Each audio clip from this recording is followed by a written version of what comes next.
माता अन्नपूर्णा व्रत कथा। युधिष्ठिर बोले, हे देवकी के आनंद को बढ़ाने वाले भगवान श्री कृष्ण, मुझे वनवास के समय बड़े बड़े दुख सहने पड़े। हे केशव, भोगों की बात तो दूर रही, मुझे तो ये भी ज्ञात नहीं कि पेट भर भोजन के लिए अन्न कैसा होता है।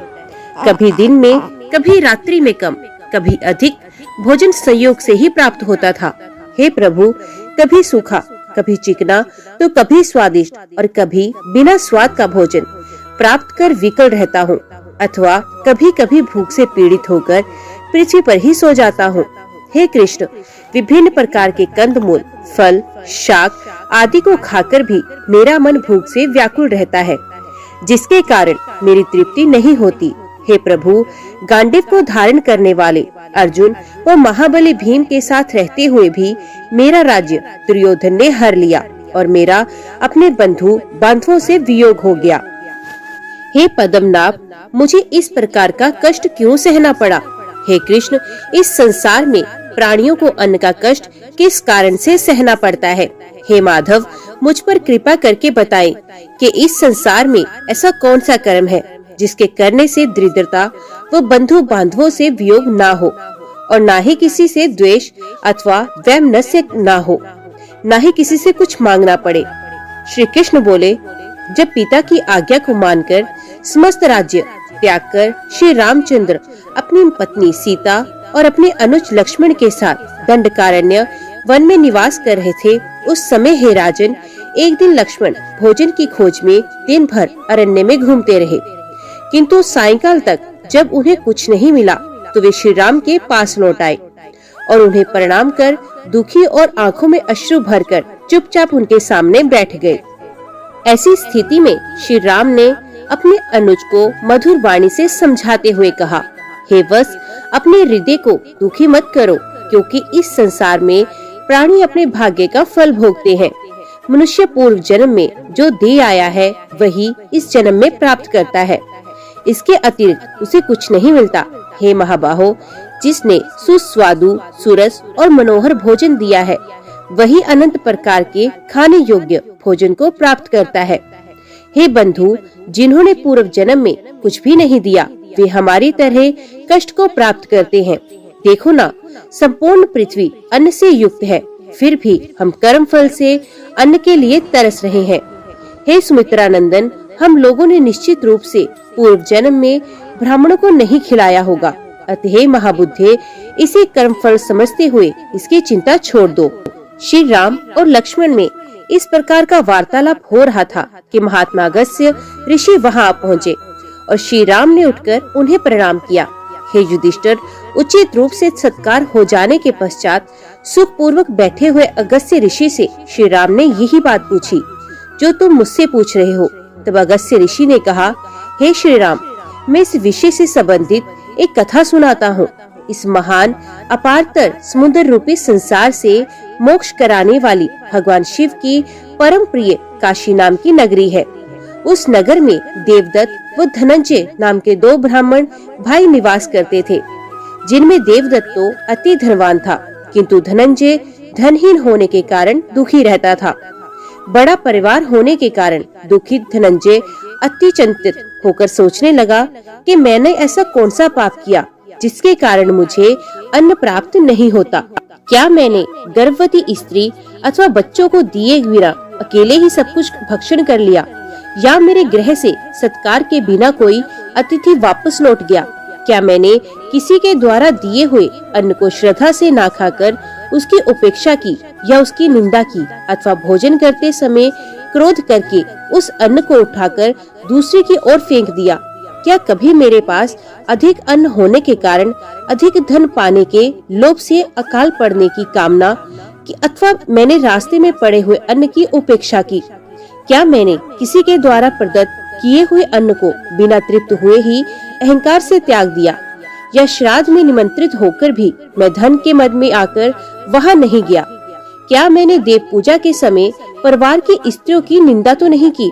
क्या मेरे गृह में भोजन करने वाले सदैव बिना तृप्त हुए ही रह जाते थे, अथवा उत्तम अन्न के रहते हुए भी मैंने अपने बंधु बांधवों के को अन्न तो नहीं प्रदान किया?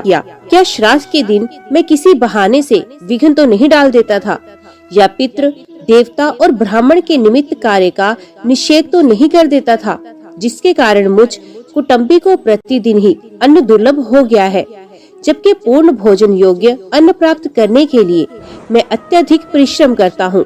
भूख से पीड़ित अतीक्षण अपने बालकों को देखकर मेरा हृदय विदीर्ण हो जाता है।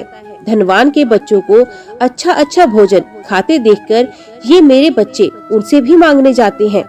अपनी दीन माता को ये बालक पकड़ पकड़ कर खींचते हैं। इस प्रकार ये बालक अपने आप भी रोते हैं और अपनी माता को भी रुलाते हैं और बच्चों के मुख की कांति नष्ट हो गई है। खाली हाथ मेरे घर जाने पर भूख से मुरझाए हुए मुख वाले मेरे बच्चे जब मुझे टटोलते हुए अन्न की खोज करते हैं तो इनकी दशा देखकर मुझे ज्वर चढ़ जाता है। तब मैं समझता हूँ कि मैं पृथ्वी में धंसता जा रहा हूँ। क्या कारण है कि मुझे इस प्रकार दरिद्रता प्राप्त हुई? क्या मैंने समस्त क्लेशों व कष्टों का नाश करने वाले भगवान विष्णु का सदैव पूजन नहीं किया? क्या मैंने स्वर्ण एवं गो का दान नहीं किया और एकादशी का व्रत भी नहीं किया? अथवा अन्य लोगों की नगन स्त्री को क्या मैं प्राय देखता रहा? क्या कोई कामतुर शूद्रा मेरे साथ मेरी शैया पर सोई? क्योंकि शूद्रा के संसर्ग से निस्संदेह ही ब्राह्मण की लक्ष्मी पर ब्राह्मण तत्व समाप्त हो जाता है। क्या मैंने क्रोध में आकर अपनी माता को कठोर वचन कहे या पिता की निंदा की अथवा स्त्रियों के विलक्षण रूप को देखकर उनकी निंदा की? क्या ऋतु काल में मैंने अपनी भार्या का त्याग किया या अन्न ग्रहण करते समय उसे कठोर वचन कहे? कहीं मैं सदा दूसरों को झूठा कलंक तो नहीं लगाता रहा या दूसरों से नीचता व उनसे हिंसा करने पर तत्पर रहता था? क्या मैं सदैव लोगों से झूठा द्वेष रखता था या उनसे वाद विवाद करता था? मैं बड़ा विद्वान हूँ, किसी से क्या कहूँ? क्या मुझ में ऐसा अभिमान था या बेकार की प्रतिज्ञा लिया करता था? इस प्रकार चिंतित उस ब्राह्मण ने एक दिन मणिकर्णिका घाट पर स्नान किया और भगवान शिव को प्रणाम कर मुक्ति मंडप में बैठ रुद्र सूक्त का पाठ करने लगा। इसी कार्य में पूरा दिन व्यतीत हो गया। रात्रि में कुशा के आसन को जमीन पर बिछाकर अपनी दरिद्रता के निवारण का चिंतन करते हुए भी भगवान शंकर और माता पार्वती का स्मरण कर ऐसे ही सो गया। उसे स्वप्न में एक अति मनोहर जटाधारी ब्राह्मण दिखाई दिया और उस ब्राह्मण ने धनंजय से कहा। ब्राह्मण बोला, हे धनंजय, प्राचीन काल में कांचीपुर के राजा का शत्रुमर्दन नाम का एक पुत्र था। जब राजकुमार शत्रुमर्दन को उसके पिताश्री ने राजकुमार बनाया तो उसने अपने मित्र हेरंब को राजकुमार ने अपने ही तुल्य कर दिया।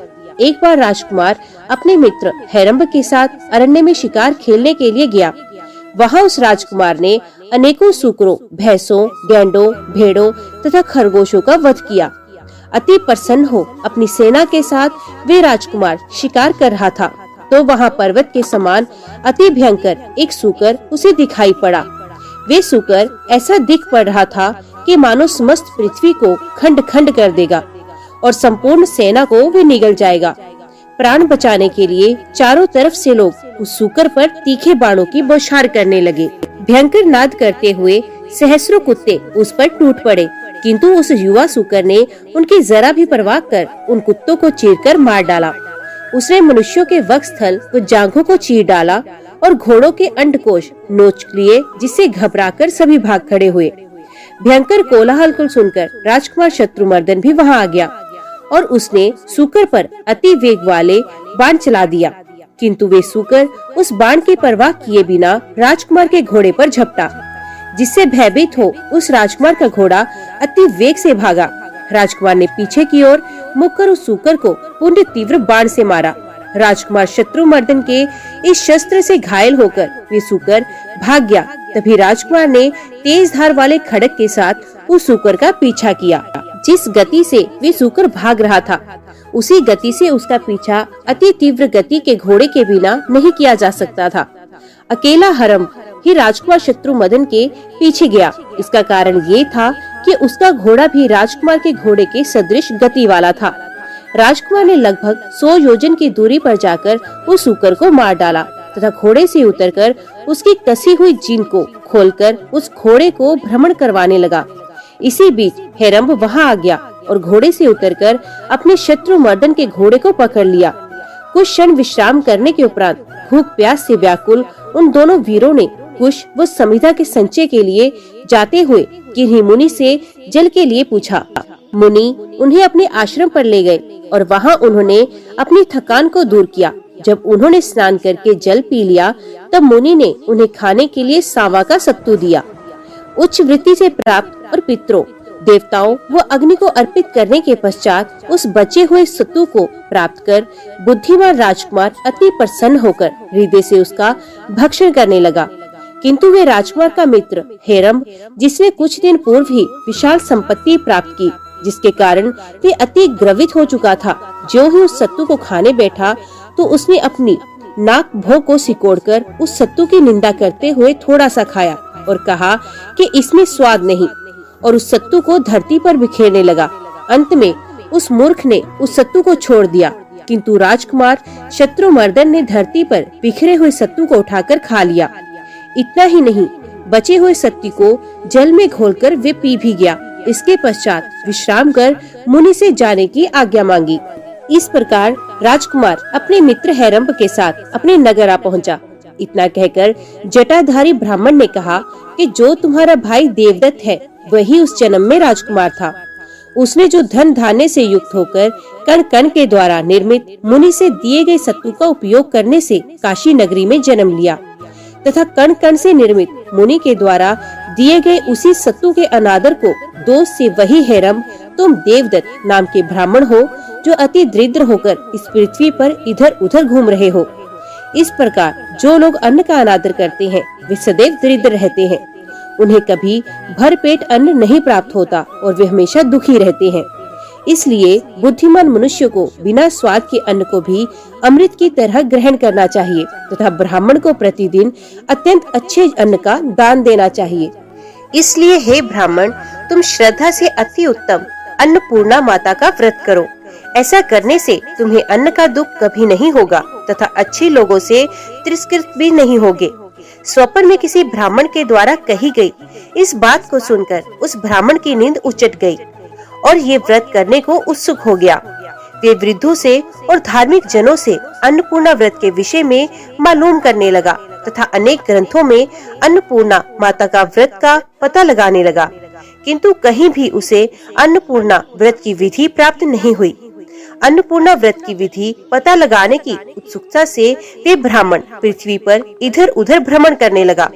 इस प्रकार अनेक तीर्थों का विचरण करते हुए वे आसाम की ओर गया। उसने बड़ी श्रद्धा से भगवती कामाख्या का पूजन किया और उसी स्थान पर तालाब के उत्तरी तट पर, जहाँ अनेक प्रकार के वृक्ष थे, इधर उधर घूमने लगा। वहाँ पर उसने दिव्य रेशमी वस्त्र धारण की हुई अति सुंदर नेत्रों से युक्त स्त्री समूह को देखा, जो भगवती कामाख्या की पूजा कर रही थी। उनके निकट जाकर उस ब्राह्मण ने विनय के साथ पूछा, हे साध्वी देवियों, ये आप कौन सा व्रत कर रही हैं? इस व्रत की क्या विधि है? इसका क्या फल है? और ये इस उत्तमोत्तम व्रत किस समय किया जाता है? तब उन स्त्रियों ने कहा, हे विप्र, श्रद्धा व भक्ति से अपने हृदय को एकाग्र कर ध्यान से सुनो। सच्चिदानंद परमेश्वर की जो शक्ति है तथा एक रूपा होते हुए भी अनेकानेक रूपों में विद्यमान है, जिसने ये संपूर्ण संसार बनाया, इस समस्त चराचर जगत को शिव शक्ति में समझे। जो शिव है वही विश्वेश्वर और जो उनकी शक्ति है वही विश्वेश्वरी पार्वती है।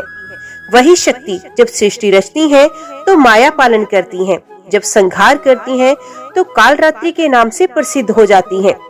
उसी अन्नपूर्णा भगवती का सभी प्रकार से शुभ फल प्रदान करने वाला ये उत्तमोत्तम व्रत है। मार्गशीर्ष मास के कृष्ण पक्ष की पंचमी तिथि को प्रातःकाल गंगा अथवा नदी में सर से स्नान कर रेशम का डोरा लेकर रोली से रंग ले और उसमें 17 गांठें चंदन की देवे। इसके उपरांत धूप से उन गांठों की पूजा करे। गांठों में भगवती अन्नपूर्णा की स्थापना करे। 7 दुर्वा, 10 अक्षत तथा नाना प्रकार की सुलभ सामग्रियों से भगवती अन्नपूर्णा का पूजन करें और कहें, हे माता अन्नपूर्णे, मुझे अन्न, पशु, पुत्र, यश तथा लक्ष्मी प्रदान करें। इसके साथ ही आयु, आरोग्य व ऐश्वर्य प्रदत्त करें। हे देवी, मैं आपको प्रणाम करता हूँ। इस प्रकार से प्रार्थना करके पुरुष दाया तथा स्त्री बाईं भुजा से उस धागे को धारण करे और शांत चित्त से कथा सुने। कथा के अंत में 17 हरे धान के चावल व दुर्वा लेकर ये 16 वाक्य कहें। हे माता अन्नपूर्णा, आप सर्वशक्तिमयी हैं, अत सर्व पुष्पमयी ये दुर्वा आपको अर्पण करता हूँ, आपको नमस्कार है। इस प्रकार से 16 दिन तक माँ अन्नपूर्णा की कथा का श्रवण करें व डोरे का पूजन करें। फिर जब 17वां दिन आए, यानी कि मार्गशीर्ष शुक्ल पक्ष षष्ठी को व्रत करने वाले सफेद वस्त्र धारण करें। रात्रि में पूजा स्थान में जाकर धान के पौधों से एक कल्प वृक्ष बनाकर स्थापित करें और उस वृक्ष के नीचे भगवती अन्नपूर्णा की दिव्य प्रतिमा स्थापित करें। उस प्रतिमा का रंग जवा पुष्प की भांति हो, उनके मुखमंडल में 3 नेत्र हो, मस्तक पर अर्धचंद्र शोभित हो, जिससे नवयौवन के दर्शन होते हैं। बंदूक के फूलों की ढेरी उसके चारों ओर लगी हो और वे दिव्य आभूषणों से विभूषित हो। उनकी मूर्ति प्रसन्न मुद्रा में स्वर्ण के आसन पर विराजित हो। मूर्ति के बाएं हाथ में अन्न से परिपूर्ण माणिक का पात्र और दाएं हाथ में रत्नों से निर्मित कलशूल हो। 16 कमल वाले पंखुड़ी पर एक कमल पर पूरब से दाहिनी ओर से नंदिनी, मेदिनी, भद्रा, गंगा, बहुरूपा, तितिक्षा, माया, हति, स्वसा, रिपुहंत्री, आनंदा, नंदा, पूर्णा, रुचिरित्रा, स्वामी सिद्धा, हसिनी अंकित करे। हे देवी, मेरे द्वारा की गई इस पूजा को ग्रहण करे, तुम्हें नमस्कार है। वर और अभय को प्रदत्त करने वाली, बंधु फूल के तुल्य शोभन कर वर्ण वाली अन्नपूर्णा का आवाहन हाथ में फूल लेकर ही करना चाहिए। हे देव देवेश भगवान शिव की प्राण वल्लभा अन्नपूर्णा देवी, मेरे द्वारा की गई इस पूजा को स्वीकार करो, तुम्हें हमारा नमस्कार है। उपयुक्त प्रकार से आवाहन कर नंदाय नमः पादम सम प्रयामी इस मंत्र से नंदा देवी को जल अर्पित करें। इसके पश्चात गिरीश कांता भगवती उमा को अर्घ्य और आचमन्य प्रदान करें। संसार की माता गिरिजा को चंदन तथा मधुपर्क समर्पित करें और फूल लेकर ये कहें, हे जगत के मंगल को भी मंगल प्रदान करने वाली श्री महेश्वर की महेशी एवं कार्तिकेय की माता, तुम्हें नमस्कार है। इस प्रकार नमस्कार कर भगवती को धूप, दीप, नैवेद्य, वस्त्र, सिंदूर, आभूषण, तांबूल तथा अनेक प्रकार के सुगंध सौभाग्यादि द्रव्य उन्हें समर्पित करें। फिर भगवती को प्रदक्षिणा कर साष्टांग प्रणाम करें और अपनी भुजा से डोरे को निकालकर भगवती के चरणों में रखें। हे माँ, संपूर्ण धन संपत्ति को प्रदत्त करने वाली, ये डोरा जिसे मैंने धारण किया था उसका व्रत आज संपूर्ण हो गया। हे माँ, इस डोरे को तुम ग्रहण करो। हे माता, तुम तीनों लोकों का लालन पालन करने वाली हो, मैं तुम्हारा दास हूँ, इसलिए हे माता, तुम मुझे श्रेष्ठ वर प्रदान कर मेरी रक्षा करो। फिर अन्नपूर्णा व्रत की कथा सुने, गुरु को दक्षिणा प्रदान करे, 17 पात्रों में पकवान से पूर्ण कर देवे, ब्राह्मण को दान दे, फिर सुहागन औरतों को भोजन कराए। तत्पश्चात रात्रि में स्वयं भी बिना नमक का भोजन करे और रात्रि में भगवती का महोत्सव करे। फिर पृथ्वी पर साष्टांग प्रणाम कर भगवती से प्रार्थना कर उनका विसर्जन करें। फिर इस प्रकार प्रार्थना करें, हे माता, हम लोगों को तुम्हारे चरण कमल के अतिरिक्त और कोई सहारा नहीं। हे माँ, आप हमारे अपराधों को क्षमा करो और मेरे परिवार पर प्रतिदिन कृपा दृष्टि बनाए रखो। कल्प वृक्ष से निर्मित किए गए धान की बालों का उपयोग बीज आदि के लिए करें या स्वयं भोजन करें, किंतु दूसरे को कदापि न दें। इस प्रकार 16 वर्ष तक अन्नपूर्णा व्रत को करें, फिर 17वें वर्ष उद्यापन करें। पूर्ववत 17 पात्रों को पकवानों से पूर्ण कर वस्त्र तथा बांस के छतरी से ढक दें। फिर ब्राह्मणों को अन्न व गौ का दान करें। अपने गुरु को अन्न का 3 पात्र दान करें। इस प्रकार वहाँ पर पूजा करने वाली स्त्रियों ने उस धनंजय से कहा, जिनको इस व्रत के फल में संदेह हो तथा जिसे देवता और गुरु वचनों में श्रद्धा ना हो, उनको ये व्रत ना करना चाहिए। जो भक्ति तथा श्रद्धा से रहित हो, नास्तिक हो, वित्ता को निगूहन करने वाला शठ हो, उसे ये व्रत कदापि नहीं करना चाहिए। जिसे देवता और गुरु वचनों में श्रद्धा हो, जो पिता का भक्त और ज्ञानी हो, उसी से ये व्रत कहना चाहिए। उन स्त्रियों के द्वारा अन्नपूर्णा व्रत को सुनकर धनंजय अति ही प्रसन्न हुआ और अपने जन्म को कृतार्थ समझकर उसने स्त्री समूह को प्रणाम किया, फिर अन्नपूर्णा का व्रत करने लगा। वे इस व्रत को करके अपने घर काशी में गया। उसकी लक्ष्मी प्रतिदिन बढ़ने लगी। मदमस्त हाथी व घोड़ों से उसका घर सुशोभित हो रहा था। उसके घर में स्वर्ण की सीढ़ियां हो गई, जिनके नेत्र कमल के तुल्य सुशोभित हो रहे थे। गले में सोने का आभूषण सुशोभित हो रहा था, जो सुंदर वस्त्र धारण किए हुए थी। ऐसी अनेकानेक दासियों से उसका घर सुशोभित हो गया। 1 वर्ष के भीतर ही वे कुबेर के समान धनवान हो गया और राजकुमारों के सदृश उसके नौकर घर में घूमने लगे। वे ब्राह्मण भी युवा हो गया। उसने अपना दूसरा विवाह कर लिया। प्रथम विवाह वाली स्त्री से दूसरे सुंदर समलंकृत घर में अपनी स्त्री से विषय भोग करने लगा। एक समय उस ब्राह्मण ने अपनी बड़ी पत्नी के घर निवास किया और मार्गशीर्ष कृष्ण पंचमी को उसने अन्नपूर्णा व्रत को निमित्त हाथ से डोरे को बांधा। फिर भोजन कर वे अपनी दूसरी पत्नी के घर गया और दूध के समान स्वच्छ शैया पर कामातुर हो अपनी स्त्री के साथ विहार करने लगा।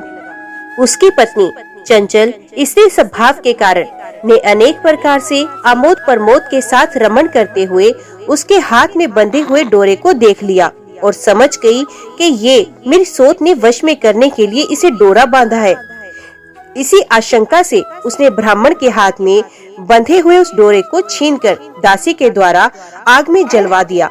काम के आवेश में रहने के वशीभूत उस ब्राह्मण को इस बात का पता नहीं चला। फिर दूसरे दिन उस ब्राह्मण ने अन्नपूर्णा की कथा के सामने अपने दासों से डोरे के विषय में पूछा। जब किसी ने कुछ नहीं बताया, तब उस ब्राह्मण ने एक दूसरा डोरा अपने हाथ में बांध लिया। पूर्व डोरे को अग्नि में जला देने के कारण उस ब्राह्मण की लक्ष्मी वर्ष के भीतर नष्ट हो गई और वे धनंजय पूरी तरह दरिद्र हो गया। उसे कहीं भिक्षा भी नहीं मिलती थी। वे विचलित हो उठा, विचार करने लगा कि मेरे डोरे को किसने चुरा लिया। जिस दिन से मेरा डोरा नष्ट हुआ, उसी दिन से मुझे दरिद्रता ने घेर लिया। यद्यपि मैं भगवती का व्रत कर रहा हूँ, फिर भी मुझे फल नहीं मिलता। इसका क्या कारण है? पहले जब मैं दरिद्र था तो भिक्षा भी मिल जाती थी, पर इस बार की दरिद्रता में तो मुझे भिक्षा भी नहीं मिलती। अब मैं इसका कारण किससे पूछूं कि मेरी लक्ष्मी क्यों नष्ट हो गई? इसलिए जो हो, मैं पुण्य उसी देश में जाऊं और उस स्त्रियों से इसका कारण पूछूं। ऐसा विचार कर ब्राह्मण उस कामाख्या नगरी को चला गया, जहां उसे ये व्रत प्राप्त हुआ था। वहां जाने पर ना तो वे नगर दिखाई पड़ा और ना ही वे स्त्रियां दिखी। केवल घनघोर पहाड़ और जंगल ही वहां उसे दिखाई दिए। पक्षी भी वहां दिखाई नहीं पड़ते थे। मनुष्य की तो बात दूर रही। वे ब्राह्मण चिंता करता हुआ उस घनघोर वन में अकेले भ्रमण करने लगा। वे विचार करने लगा कि जिस पापी ने मेरे हाथ का डोरा ले लिया और मेरे व्रत का विघटन किया, उसे क्या लाभ हुआ? वे सुंदर नगरी कहाँ है? वे देवता व देवालय भी दिखाई पड़ रहा है। निश्चय ही ये मेरे भाग्य का ही दोष है। विधाता ने सब कुछ नष्ट कर दिया। मैं भाग्य रहित हूँ। केवल दुख पाने के लिए ही स्वर्ग से पृथ्वी पर आया, अत केवल कष्ट सहने के लिए ही प्राणों को धारण नहीं करूँगा। ऐसा विचार कर वे धनंजय सामने के कुएं में मरने की इच्छा से कूद पड़ा। उस कुएं में गिरने से उसे कोई चोट तो नहीं लगी, किंतु एक प्रकाश दिखाई दिया।